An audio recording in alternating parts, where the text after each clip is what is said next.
Hi hello, সবাই কেমন আছেন? আশা করি সবাই ভালো আছেন। আমিও খুব ভালো আছি। আমি প্রিয়াঙ্কা আবারও নিয়ে চলে এসেছি একটা নতুন ধরনের রেসিপি আপনাদের সবার সঙ্গে শেয়ার করতে। আজকে কি বানাবো চলুন দেখিয়ে দিই। আজকে বানাবো চিচিঙে বাটা। কেউ নাম শোনেননি নিশ্চয়ই। চিচিঙে তো অনেকেই খান না, তাই না? একবার এইভাবে ট্রাই করে দেখুন, আঙুল চেটে খাবেন। প্রথমে কড়াইতে তেল দিয়ে দিলাম, তারপর কালো জিরে, রসুন এবং কাঁচা লঙ্কা দিয়ে একটুখানি ভাজা ভাজা করে নিয়ে তার উপরে চিচিঙেটা দিয়ে দিলাম। তারপর ভালো করে ভাজা ভাজা ভাজা ভাজা করে নিয়ে নামিয়ে নিয়েই সিলে দিয়ে দিলাম। সিলে দিয়ে তারপর ভালো করে বেটে বেটে বেটে বেটে বেটে বেটে মিহি করে নিলাম। মিহি করে নিয়েই নামিয়ে নিলাম। দেখুন একেবারে মিহি করে বাটা হয়ে গেছে। তারপর কড়াইতে তেল দিয়ে দিলাম। তেল দিয়ে দেওয়ার পরে একটুখানি তো ওয়েট করতেই হবে যাতে তেলটা গরম হয়, তাই না?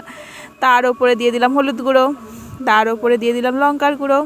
লঙ্কার গুঁড়োটা একটুখানি স্বাদ মতন দেবেন। আমি একটু ঝাল খেতে পছন্দ করি, সেই জন্য সব কিছুতেই ঝালটা একটু বেশি দিই।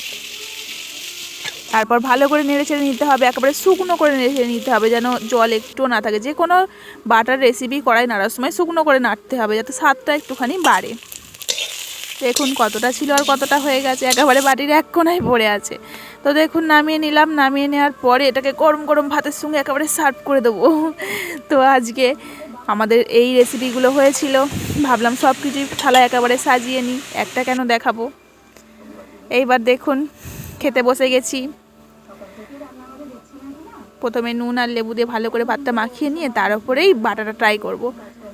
উফ, এখনও পর্যন্ত আমার জিভে লেগে আছে। অসাধারণ খেতে হয়েছিল বন্ধুরা।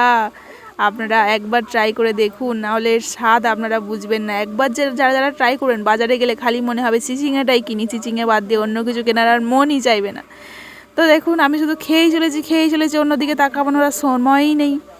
তো ঠিক আছে বন্ধুরা, আমি এখন খেতে থাকি। আপনারা এই রেসিপিটা বাড়িতে ট্রাই করেন। আসছি তাহলে আজকের মতন, টাটা বাই বাই, সবাই ভালো থাকবে।